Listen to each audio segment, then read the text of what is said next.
자, 두 번째 수업 시작할까요? 네. 먼저 시간에는 어쨌든 여기까지를 왔습니다. 새끼 처진 시기, 몸통으로는 웨이처를 아는 거지만 어떠한 활동성을 가집니까? 라고 할 때 활동성의 대상으로 느낌을 분별해서 하는, 또 느낌을 분별해서 할 때 상이 부의 자격으로 간섭한다. 그러니까 내적 경향성이 개입을 하는데 요게 병들어 있으면 번뇌라고 부른다. 그러니까 지지난주에 우리가 충분히 설명을 드린 부분입니다만은 이렇게 보았죠. 상이라고 하는 건 내적 경향성인데 조금 전에 말씀드린 사실이라고 하는 것, 사실을 알고 보는 그러한 경향성이 개입을 하면 아무 문제가 없겠죠. 그냥 존재의 실상대로 개입을 하니까 어떤 문제가 안 생겨요. 왜곡이 없어요.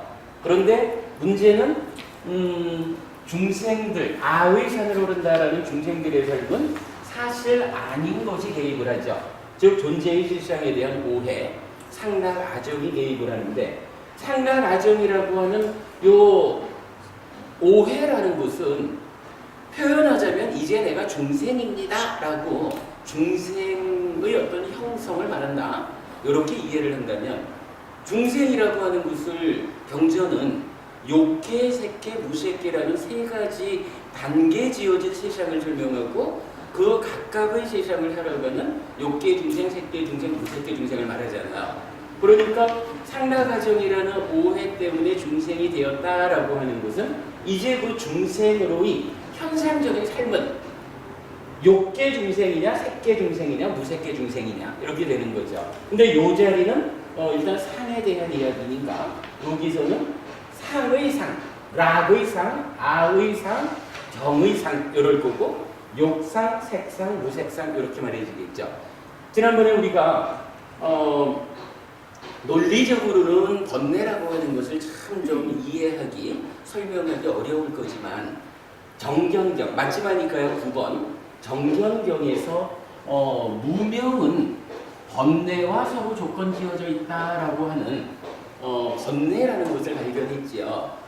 요거 이런 논리적으로 설명은 안 되겠지만 일단 이러한 메커니즘에 의하면 시각적으로 무명이라는 거, 고진멸도 사성제를 모르는 건데 고진멸도 사성제를 안다 모른다는 것은 경전은 대등하게 무상고 무아로 본다 못 본다, 무상고 무아를 안다 모른다, 법안이 열렸다 안 열렸다, 요거랑 대등하게 말하는 걸 설명했죠. 그러니까 무명이라는 것은 고진멸도 사성제에 대한 무지로 나타나지만 정의되지만 그것은 또한 무상고 무아 부정을 모르는 존재의 실상을 오해한 상락아정의 상태로 중생화된 그런 왜곡을 말하는 거죠. 그럴 때 요 무명이 번뇌의 조건이 지어져 있다라고 할 때 이 무명은 어떻게 생겨나는 것인가? 상락아정이라는 존재에 대한 오해가 개입해서 무명이라는 느낌에 대해서 요거 좋은 느낌? 요럴 때는 그거를 좋은 느낌이라고 보여줘도 무상고 무아인 줄 바르게 알면 그거 붙잡을 일이 없잖아요. 그런데 무상고 무아인 줄 모르고 상락아정적인 요런 나의 내면의 경향성이 있으니까 어떻게 돼요? 느낌이 일어났는데 좋은 느낌이요. 좋은 느낌 요거 항상 해야지. 요래가지고 그거 붙잡는 거. 그죠? 그거 붙잡는 거 탐이잖아. 그거 붙잡기 이전에 밑에서 요 좋은 느낌이라는 게 상락아정적인 거잖아. 요거 붙잡아야 되는 거잖아. 그렇게 작용하는 게 무명이라는 거지요. 그러면 요 무명이 무엇을 조건으로 생겨난 것일까? 그림이 보여주죠. 논리가 말하지 못하지만 시각적으로 상락아정이라는 존재에 대한 오해의 상이 개입해서 느낌에 대한 알을 무명이라는 형태로 왜곡시킨 거죠. 그래서 상의 병등 요거를 번뇌라고 우리가 알았죠. 그런데 막상 또 경전은 번뇌를 말하면서 번뇌는 세 가지가 있습니다. 어떻게 세 가지인가요? 용루, 욕계와 대응하는 번뇌, 유루, 존재 존재와 대응하는 번뇌, 무명무, 존재의 실상을 모르는, 존재에 대한 오해와 대응하는 번뇌, 이렇게 세 가지로 정의이 되잖아요. 그런데 이때 유라는 게 뭐예요? 우리가 욕계, 색계, 무색계를 말할 때 욕이라고 하는 요 세상은 몸 밖의 것에 대해서 내꺼 하려는 소유적인 삶이라면, 이제 우리가 수행을 통해 가지고 삼매를 성취했다, 초선에 들었다 라고 하면 요 초선 상태부터 색계, 무색계라는 요 높은 세상은 어떤 세상인가요? 그렇죠. 이제 더 이상 그 소유적인 삶이 아니라 존재 자체를 서양철학 누구라 하더라, 지난번에 서울법에는 누구라 하던데 그 소유냐 존재냐 뭐 이런 부분 있잖아요. 에릭 프롬. 예, 에릭 프롬. 서울에도 누가 했는지 모르겠어요. 이랬더니 에릭 프롬 어느 부모님이 말씀하시는데, 예를 들어서 지금 욕과 생무색이라는 요 세상을 우리가 그렇게 구분해 보는 거잖아요. 소유적인 삶으로의 욕계, 몸 밖에 거 내 거 하는, 거기에 비해서 내 거라고 하는 소유 개념은 이제 떨쳐버리고 나라고 하는 존재를 몸과 마음으로 이루어진 나, 그렇게 볼 거냐. 몸으로, 그러니까 몸까지가 100년짜리 일단 거기에 묶이지 않고 마음이야말로 참으로 나의 자지, 이렇게 붙잡는 거 무색계잖아요. 그러나 어쨌든 색과 무색이라는 것은 두 개를 합해가지고 이제 더 이상 소유적이지 않은 존재의 삶, 이렇게 말하는 거잖아요.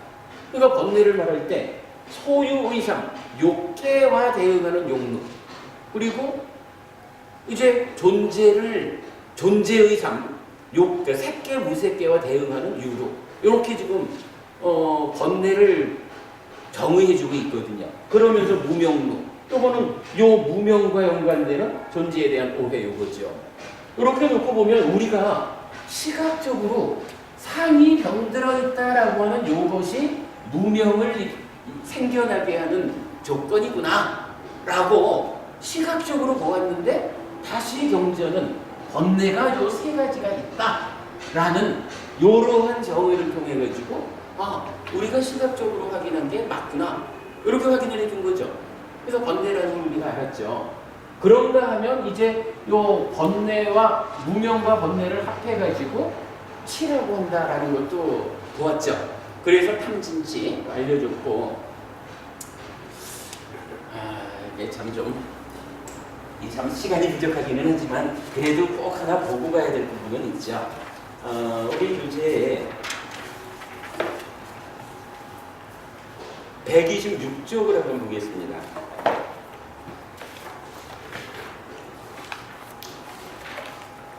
지난번에 탐진치까지 오기는 했지만 막상 이 중요한 표현 하나를 우리가 짚어보지를 못했던 것 같아서 126페이지 그림 보시면 인식과정 중 상과 지의 상세라고 하면서 상카타, 유위와 아상카타, 무위의 이해 이랬어요. 사실은 여러분, 우리 불교 이야기를 하면서 무위라고 하는 것은, 무위는 열반과도 같은 거고 뭐 무위적인 삶, 무위 이런 것들이 삶의 완성이잖아요. 그런데 사실은 뭐 격의 불교, 불교가 중국말로 번역되는 과정에 뭐 이러이러한 중요한 개념들이 사실은 중국화되었죠. 이 중에 무위라고 하는 말은 사실은 노자가 무위라는 말을 썼는데, 노자가 쓴 무위는 뭐 제가 이해하기로는 인간의 도를 세우자라고 하는 가운데 공자께서 내면의 기준에서 도를 세웠는데 그 도가 불완전하다. 왜? 인간의 내면이 불완전한 거기 때문에. 그래서 노자 나는 인간의 내면에 기준하지 않고 완전한 것으로의 자연의 기준에서 도를 세운다. 뭐 이러면서 무위가 나오잖아요. 근데 사실은 불교에서 무위라는 말을 쓰면서 그러니까 아상카타라고 하는 어떤 완성의 자리를 나타내는 단어를 무위로 번역을 했다고요. 근데요, 노자께서 공자를 비판하면서 인간의 내면이라는 게 불완전한데 당신이 인간의 내면을 기준으로 통해서 삶을 완성하자, 인간의 도를 세우자라고 했으니 당신의 도는 불완전합니다. 요렇게 이제 문제 제기를 했다면, 사실은요, 인간의 내면에 대한 이야기를 공자님하고 부처님하고 누가 더 내면에 충실하게 설명했을까요? 누가 더 내면에 더 중심을 두고 그 도를 세웠을까요? 공자님보다는 부처님일 거거든요. 제가 사실은 요거 많이 이야기를 하는 게, 노자가 공자를 비판하듯이 참으로 인간을 내면이 불완전하기 때문에 내면에 근거해서 세운 도가 불완전하다라는 것이 사실이라면 나는 지금 이 옷 입고 여기 있을 이유가 없습니다. 왜? 내면의 불완전이 사실이라 하면 공자보다는 훨씬 더 내면에 근거한 도를 세운 부처의 가르침은 당연히 불완전한 가르침이잖아요. 그렇다면 당연히 완전한 가르침인 노자를 찾아가야지요. 이 옷 입고 있을 이유가 없지. 근데 사실은 부처님은 노자의 입장에서는 불완전하기만 하다, 넘어서지 못할 것이다 라고 보았던 내면의 불완전을 어떻게 해요? 상의 병듭이라고 하는 내면의 불완전을 극복하잖아. 이걸 치유해가지고 상락무와 부정이고 이렇게 사실로 드러난 상태를 다시 상락무아의 열반으로 극복해내잖아. 내면의 불완전을 극복한 부처이기 때문에 사실은 노자가 접근하지 못한 무아의 산을 오른 부처님 이렇게 되거든요. 여러분 갑자기 이렇게 말해서 그렇지만은 사실은 부처님이 말하는 무비라고 하는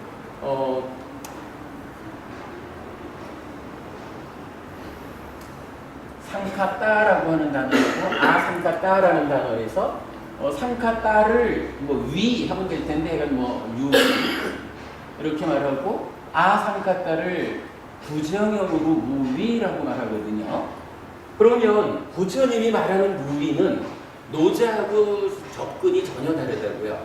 노자는 표현하자면 내면의 불완전 때문에 내면을 배제하고 자연으로 가서 무위를 찾았다면, 부처님은 어쨌든 중요한 건 우리 삶의 현실이다.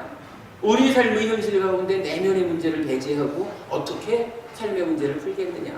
이렇게 접근해서 내면의 불완전성을 100% 치유했다. 그 내면의 불완전이 100% 치유된 요 무상보가 상락으로 바뀐 그러한 열반을 실현했다라는 그 자리가 무위 아상카따란 말이에요.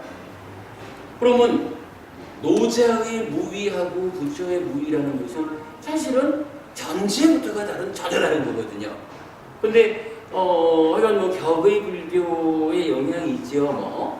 오랜 세월이 지나는 가운데 사실은 불교 공부를 하는 분들 가운데 무위를 부처가 말한 무위로 이해하는 사람이 과연 얼마나 될까요? 공부 좀 했다라고 하는 사람일수록 노자식의 무위로 접근하는 분이 더 많겠죠.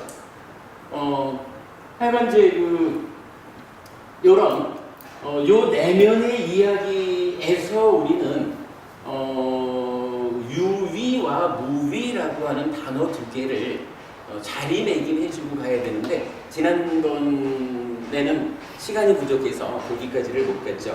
자, 요 126페이지 그림을 보겠습니다. 그림 보면 일단 밑에는 상이 병들어 있다. 상나가정의 상이고 욕상, 색상, 무색상, 유루, 무루, 무명루 나와 있고요. 그 위에서 보면 냐나가 위드, 명, 무탐, 무진, 그리고 위드, 무명, 탐진 이래 있는데 지금 요거 무명과 탐진 요쪽 부분은 불완전한 상태로 알미 왜곡되어 있는 요 상태이죠. 그리고 요 상태를 가지고 뭐라고 표현했냐 하면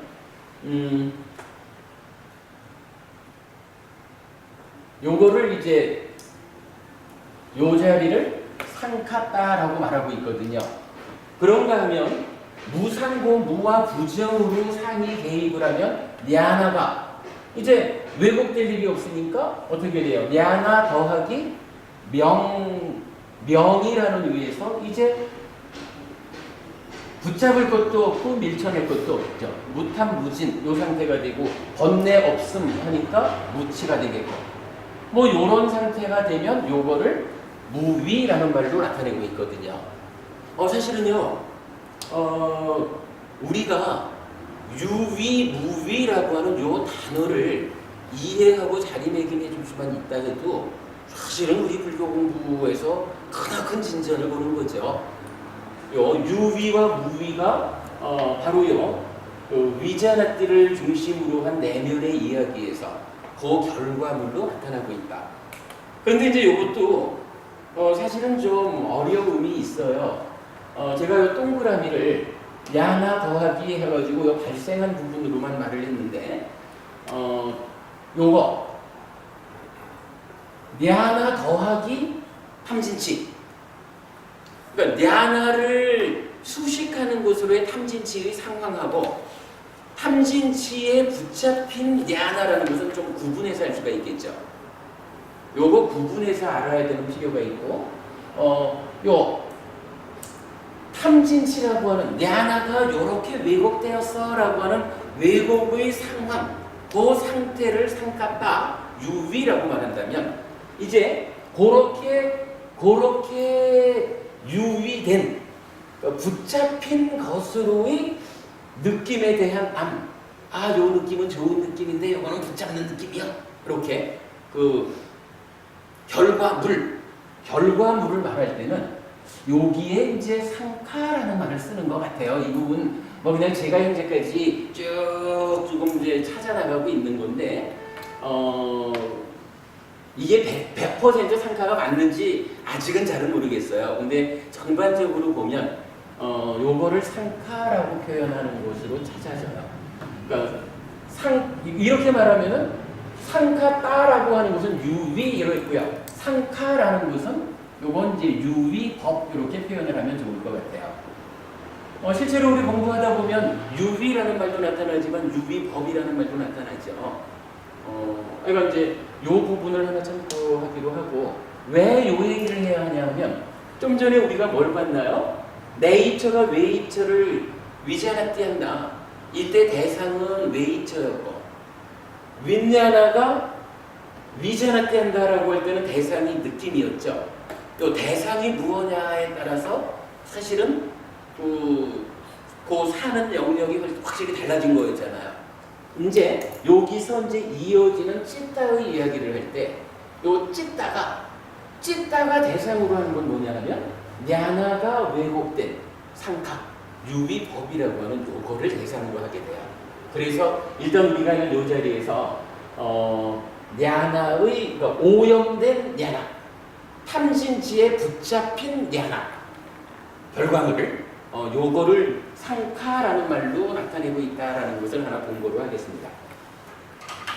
자, 어쨌든 뭐 이 그림 통해서 우리가 유위와 무위라는 말을 그냥 건성으로라도 좀 알아보았습니다.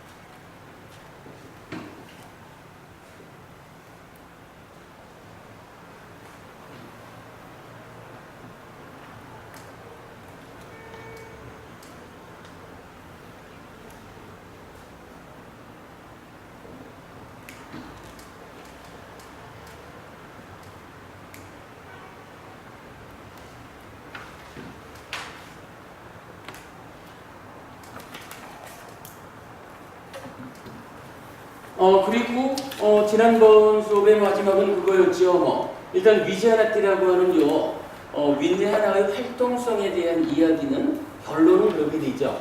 윈야나가 수를 분별해서 상의 대입하에 수를 분별해서 알면 결과물로서의 야나를 만드는데 야나는 상의 병등을 조건으로 탐진치에 오염된 상태다. 요랬고 그런가 하면 이제 식이라는 것 윈야나 식은 이제 자기 할 일을 다 했죠. 자기의 활동성을 마쳤으니까 이제 해위하러 나아가는 행위하는 마음이라는 개념으로 찢다라고 하는 마음심자를 쓰는 찢다라는 마음으로 상태 변화를 했다. 여기까지 지난번에 했었죠. 요걸 잘라놓고 우리가 이제 다시 44페이지 그림을 한번 좀 돌아가 볼게요. 불교의 중심, 업의 개념이라는 공부를 했었죠. 44페이지.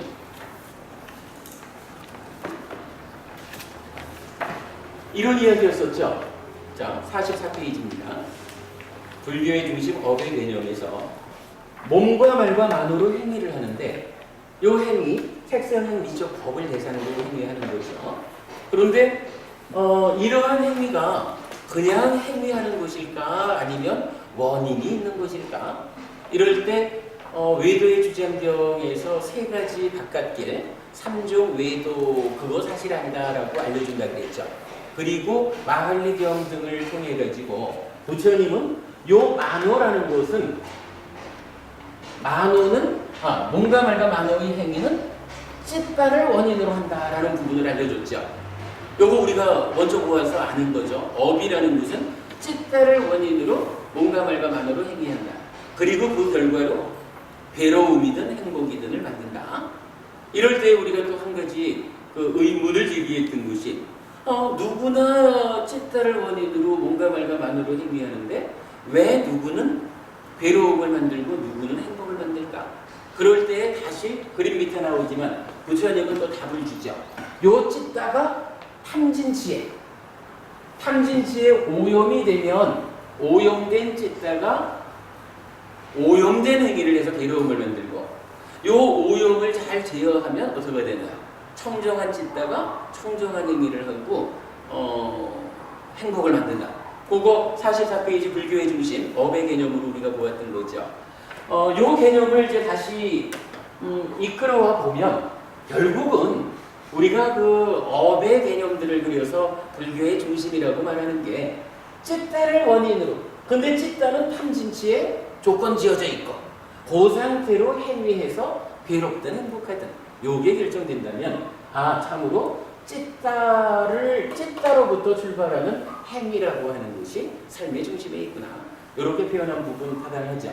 그랬을 때 이제 요 찢다라고 하는 요 마음은 탐진치에 조건 지어져 있다. 탐진치에 오염되면 뭔가 말감만으로 오염된 행위를 하기 마련이고 오염을 제어하면 청정한 행위를 한다. 이 부분을 좀 우리가 아는 거죠. 그러면 이제 요거 찢다가 탐진치에 오염되었다는 요 상황이 여기 만으로의 행위로 표면화되는 그 과정을 우리가 또 조금 보아야 돼요.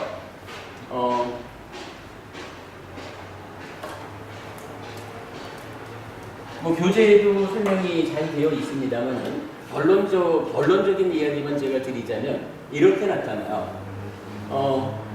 경전은 탐진치가 있지만 대표적으로는 요 탐 하나를 가지고 말을 해요. 왜 탐을 가지고 말하냐 하면 무명이라는 것은 존재가 되었다라고 하는 것에 어떤 토대가 되는 것이지 현상적으로 드러난 것은 탐과 진이거든요. 내가 지금 치라는 것, 무명과 건네라는 것 때문에 지금 탐심이 일어나서 붙잡는 거예요.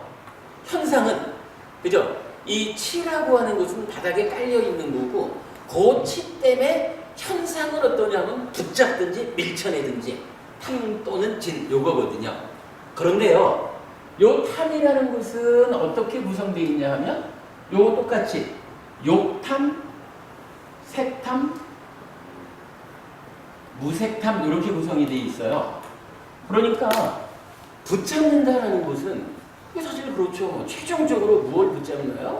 마지막에 가서는 그러니까 몸에도 종속되지 않는 가운데 요 마음만큼이야 참으로 나의 자아지라고 붙잡는 그런 무색계잖아요. 그 무색계에서 나의 마음을 요거야말로 나의 자아라고 붙잡는 그것도 탐인 거라. 그걸 무색탐이라고 하잖아요. 그 근본에는 상라가정이라고 하는 존재에 대한 오해의 경향성이 현상적으로 올라와 있는 이거죠. 그런데요, 우리가 이제 얼마 전에 그 공무변처에 대한 자료를 제가 나눠드린 적이 있죠. 공무변처라는 자료, 그 공무변처가 색계를 넘어서서 무색계로 들어가는 첫 번째 자리잖아요. 그 공무변처가 그간은 좀 이게 해석이 아마도 좀 부처님의 의도하고는, 그러니까 부처님이 설명하는 거하고 좀 다르게 되어 있었던 것 같아요. 그간 해석은 공무변처를 색상, 요거 색상이 소멸하고, 그러니까 무색계로 올라가는 거니까 당연히 색계 수준의 것은 소멸하겠죠. 색상이 소멸하고 빠띠가 삼냐가 소멸하고,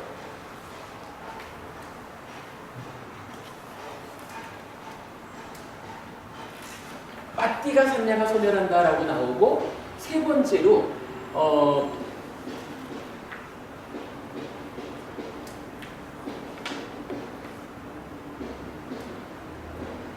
나하나따 삼냐가 소멸한다라고 삼냐를 세 가지로 구분해서 소멸을 말해요. 근데 이때 요 빠띠가 삼냐라는 건 뭐냐 하면요, 지금 우리가 욕탐, 색탐, 무색탐 이렇게 말하는 건 뭐냐 하면 요 느낌이 락고 불고 불락인데, 요게 즐거운 느낌으로 있을 때 좋은 거니까 붙잡는 거잖아요. 요 붙잡는 거를 어느 수준으로 붙잡냐 하면 몸 밖의 것까지 붙잡기도 하고, 몸과 마음을 붙잡기도 하고, 마음만 붙잡기도 하고, 그래서 욕색, 무색으로 나타내잖아요. 요때 요 괴로운 느낌, 싫은 느낌이 있을 때는 욕색, 무색이 아니라 요것과 대응하는 이 병든 상이 뭐냐 하면 빠띠가 삼냐라. 요 빠띠가라는 요 말이 근본적으로 저항을 말해요. 저항. 그러니까 싫어! 이거는 안 좋은 느낌이니까 싫어! 하고 버티는 거거든요. 그리고 요 욕색, 무색 때문에 탐이 욕탐, 색탐, 무색탐 생긴다면 요 빠띠가 삼냐, 괴로운 느낌에 대해서 개입하는 빠띠가 삼냐 때문에 진이 생겨나는 거거든요. 탐과 진이 이제 그렇게 관계를 갖는데, 근데 문제는 지금 여기서 제가 지금 드리려는 말씀은 요 빠띠가 삼냐가 공무변처를 정의하는 구문 가운데 빠띠가 삼냐가 소멸한다고 나오는 거예요. 그럼 그 얘기는 뭘까요? 공무변처, 즉 무색계로 올라가는 그때에 빠띠가 삼냐라고 하는 저항의 삼냐가 소멸해. 요 얘기는 뭐예요? 무색계로 올라가면 빠띠가 삼냐를 조건으로 생겨나는 진이라고 하는 게 없어. 요 얘기가 되는 거죠. 요거 한 가지 우리가 보아야 되는 거예요. 탐은 무색탐까지 해서 무색계까지 적용이 되는데, 탐진치 중에 진은 빠띠가 삼냐가 공무변처에서 소멸한다라는 요것에 의해서 성낸다. 탐진, 진은 색계 세상까지만 존재하는 거예요. 그러니까 색계의 중심은 무언가 아무래도 몸을 갖고 있으니까 이렇게 좀 저항하는 게 있겠죠. 싫어하는 게 있겠죠. 그렇게 이제 진은 색계까지만 적용을 하고, 무색계에 올라가면 몸이 있기야 있지만 몸에 대한, 그러니까 뭐라 그래야 되나? 그러니까 몸이라는 데에 묶이지 않고 초월해 있잖아요. 그러다 보니까 저항이 없고 진이 없는 거예요. 성냄이 없다. 그것 때문에 이제 그 탐진치를 대표적으로 말할 때 탐으로서 말한다. 좀 전에 이제 요 공무변처 얘기를 잠깐 하자면, 공무변처가 이렇게 색상이 소멸하고 빠띠가 삼냐가 소멸하고 하면서 세 번째로 나오는 게 나나따 삼냐가 또한 소멸하는 거로 나와요. 요 나나따라는 말이 뭐냐 하면 다양한, 베리러스 이렇게 나오더라고요. 그러니까 요게 지금 어떻게 지금 해석이 되어 있냐 하면 색계 세상에서 만나지는 다양한 상들을 자거이하지 않고, 뭐 뒤에 이제 마냐스까라 이렇게 나와요. 근데 이제 문제는 공무변처라고 하는 무색계 세상을 다양한 상에 자거이하지 않는다라는 말로 무색계가, 공무변처가 어떤 세상인지가 설명이 안 돼요. 그래서 저는 이거를 좀 나눠봤어요. 그야말로 해체를 해봤네. 요 나눴다라는 말은요, 나라고 하는 말하고 안았다라는 말이 더해진 거예요. 그러면 요 A가 두 개가 있으니까 장음으로 해서 나눴다가 되거든요. 요 나라는 것은 부정어거든. 안았다라는 거 이거 무하잖아요.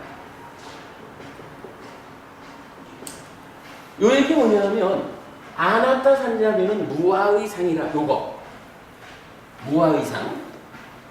사실은 우리가 색계 세상에서 무색계 세상으로 올라가는 이게 굉장히 높은 세상으로 올라가는 거긴 하지만 사실은 공부한 사람들은 어떠냐 하면 색계 세상에서 무색계 세상으로 올라가는 이거보다는 참으로 무상고 무하여 해가지고 해탈의 길로 가야 되잖아요.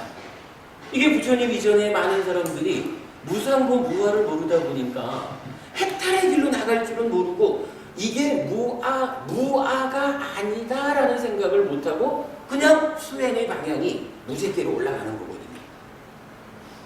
요거를 나눴다라는 것을 다양한 산자에 자배하지 않는다라고 해서 그러한 세상이 어떤 세상일까 이해되지 않는 거하고 요거를 나와 안았다가 합해진 거 해서 무아의 산자가 아니다라는 무아의 해탈된 삶으로 나가지 못하고 무색계 세상으로 올라왔어. 그러나 이 세상은 어쨌든 무아가 아니여 상라가정이라는 존재에 대한 오해의 세상이요. 요런 무색계를 설명해주는 새로운 해석이에요. 요거에 그 공무변처를 정의하는 부문에서 그걸 풀어봤어요. 참고로 말씀드렸고. 거기에는 부딪힘의 인식이라고 방금 나오던데 뽀따빠따 경에 아니 그게 뭐 이제 거기 말씀하신 장의 그 부딪힘의 인식이라는 이게 장이라는 말씀이죠. 아니 그게 여러 가지로 번역을 해요. 뭐 부딪힘이라고도 번역을 하고 저항이라고도 번역을 하고 어떤 분들은 여기서 또 이게 뭐야 그저 이중표 교수님 같으면은 뭐 민이가 해든가 뭐 이렇게 이제 하면서 하여간 물질이라고 하는 것이 하나의 공간을 차지하는 뭐 이제 그런 의미로 이 빠띠가라는 표현이 나타나는데 이 빠띠가가 지금 부딪힌다라는 것은 저항하고 똑같은 말을 오히려 그래 표현을 달리하고 있고 그러니까 그래서 이 빠띠가라는 것은 여러 가지로 번역을 하지만 기본적으로 빠띠가의 의미는 그 쓰이는 자리를 감안해서 볼 때 저항이라는 괴로운 느낌에 대해서 저항하는 거예요. 이 부분.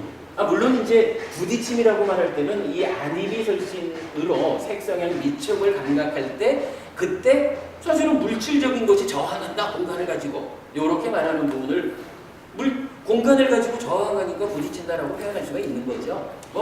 그러니까 맞다 틀리다가 아니라 그렇게 여러 가지로 번역될 수 있는데 일단 이 삼야의 자리에서는 저항이라고 하는 것이 가장 적절한 번역이 됩니다. 한글로도 번역이 거기서는 인식을 제거를 한다는데 그 인식이 민야나띠가 아니고 산자나띠가 됐어요. 그렇죠. 그러니까 이제 제가 계속 말씀을 드리지만 이게 뭐 그래요. 해피설법회를 제외하고 이 상이 위자나띠에 식이 주가 돼서 수를 위자나띠 할 때 부의 자격으로 개입하는 내적인 경향성이라고 아직 아무도 불교 안에서 풀어내지 못한 거라. 이 뭐 초기 불교의 권위자라고 하는 뭐 서양의 학자들도 다 이 상을 인식이라고 번역을 해석을 하니까 그 사람들이 뭐 리커그니션인가? 약간 이렇게 번역하는 거를 한국의 학자들은 그대로 인식이라고 지각이라고 번역을 해본 거지 뭐. 지금 제가 이거 강조하는 거예요. 이 상이라고 하는 거 분명히 이 상이 하는 작용은 그 우보부님 보고 우보부님이라고 이제 인식한다? 그거 학자들에 따라서는 이름 붙인다? 이렇게까지도 말을 하잖아요. 무언지 아니까 이름으로 불러내는 거지. 그러나 그거 니까야를 보면 그렇지 않다라는 것이 알려져요. 그래서 이건 공부를 분명히 하자고요. 여러분 정말 오늘 우리가 이 공부를 통해서 상이 인식작용, 지각작용이 아니라 느낌을 분별해야 하는 과정에 개입하는 내적인 경향성이고 병들어 있기 때문에 번뇌라고 불리고 요런 정도만 우리가 명확히 알고 가도 앞으로 공부하는 데에 길 안내는 명확할 거예요. 가장 중요한 거예요. 그래가지고 저하고 그렇게 우리가 알고 가고요. 하여간 그래서 뭐 이제 공모변처 그렇게 해서 이제 무색계 세상이 어떤 세상인지 우리가 이해한 거로 하고, 와 복잡하게 여러 가지 다 하네. 어쨌든 지금 이 자리에서는 무슨 이야기를 하냐 하면, 식이 자기대로의 활동성, 위자나띠를 마치고 나면 찌따가 되어가지고 활동하러 가는데, 이때 요 찌따를 붙잡는, 그러니까 찌따의 대상이 유위법, 내 하나 더하기 탐진치인데, 요 중에 경전은 대표적으로 탐진치가 찌따를 붙잡는다라고 표현을 잘 안 해요. 우리 좀 전에 본 그 44페이지 그 업의 개념에서는 찌따가 탐진치에 오염되면 여기 탐진치가 함께 나와 있잖아요. 근데 그런 경우는 오히려 좀 드물고, 전반적으로 보면 경전은 이 찌따가 무엇에 오염되었느냐, 무엇에 붙잡혔느냐라고 말할 때 늘 탐이라는 말로 나와요. 그래서 여러분 우리 왜 저 수행에서도 보면 수행의 과정이 염오 다음에 이탐 다음에 해탈, 심해탈 이렇게 나오잖아요. 탐을 제거하는 모습으로 나오거든. 그러니까 제가 지금 여기서 왜 공무변처 얘기까지 끌어들여가지고 요 얘기를 하냐 하면, 분명히 현실적으로 우리를 붙잡고 있는 거는 탐진치란 말이죠. 그 중에 치라고 하는 것은 중생이 되는 토대가 되는 거라면, 현상적으로는 붙잡는 거로의 탐과 밀쳐내는 거로의 진, 두 가지가 현상적으로 있는데, 요 중에 무엇을 어디에가 대표성을 두어가지고 표현할 거냐라고 할 때, 탐이라는 것은 욕탐, 색탐, 무색탐에서 중생의 삶 전체에 적용이 된다고요. 그런데 진은 방금 우리가 공무변처를 통해서 봤지만, 빠티가 산냐가 색계까지는 있는데 무색계로 올라가면 없는 거예요. 그러니까 진이라고 하는 요것도 무색계에는 없어요. 따지자면 욕계, 색계, 무색계라고 하는 중생세간에 전체에 걸쳐 있지 않고 일부에만 걸쳐 있는 게 성낸다라고 하는 요 진이거든요. 사실은 요 자체도 중요해요. 그러니까 탐은 욕계, 색계, 무색계 전체에 걸치는데, 성낸다, 진이라고 하는 것은 무색계에는 없다. 무색계 중생은 화낼 줄 모른다. 요거 하나를 보는 것도 중요한 알미죠. 어쨌든 그러다 보니까 탐과 진 중에 찌따를 붙잡고 오염한다라고 말할 때 대표성을 가지고 쓰이는 것은 일부에 쓰이는 진이 될 수 없죠. 탐이 찌따를 오염하는 것으로 대표성을 가지고 나타난다. 이 부분을 설명드린 거로 하고, 시간이 많이 갔네요. 10분 더 쉬었다 하겠습니다.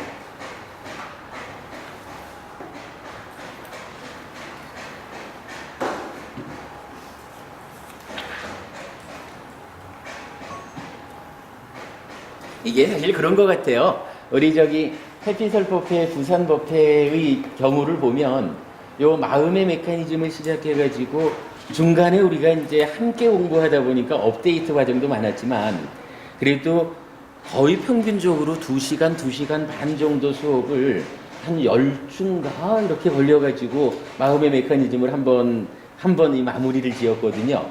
그러니까 그 많은 내용을 지금 짧은 시간에 하려니까 저도 계속 헤매는 거죠.